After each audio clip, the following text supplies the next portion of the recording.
Aujourd'hui, si nous sommes ici, c'est juste pour la clôture de l'atelier de formation qu'on avait débuté depuis le 3 février et aujourd'hui c'est la clôture. Nous avions formé au moins 50 bénéficiaires dans 3 filières. Nous avions commencé par la pâtisserie, il y a la formation à coiffure d'âme et esthétique et il y a aussi la coupe et couture.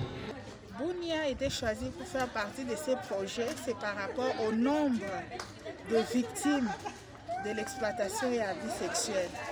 Il faut dire que Bounia était parmi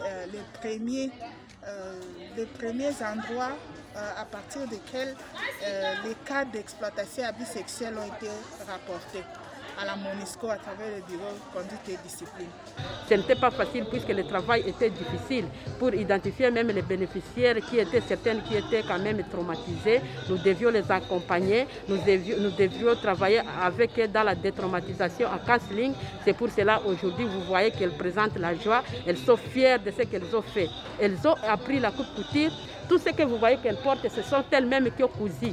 Celles de la couture ont cousu même pour leurs collègues de la pâtisserie, même pour la coiffure d'âme. Vraiment, elles ont fait des actions de grande envergure avec cette formation. Et dans ces projets, ce qu'on n'a pas dit, on a aussi scolarisé les enfants nés de l'exploitation et abus sexuels. Et aussi, il faut dire, ce n'est pas toutes ces 50 personnes qui ont bénéficié de ces projets qui sont vraiment des vraies victimes de l'exploitation et abus sexuels. Mais pour éviter la stigmatisation, nous avons pu les mélanger, ajouter les autres vulnérables et surtout les personnes qui sont exposées à l'exploitation et à l'abus sexuel. Ce sont les gens qui vivent dans les quartiers autour des camps de militaires des Nations Unies. Donc elles ont été identifiées, ces personnes qui sont très exposées, même si elles ne sont pas encore victimes, mais qui pourraient être victimes. Un adage nous dit, au lieu de donner à quelqu'un un poisson, vaut mieux lui apprendre comment pêcher pour que demain il ne revienne pas auprès de vous redemander. Il y a des donates.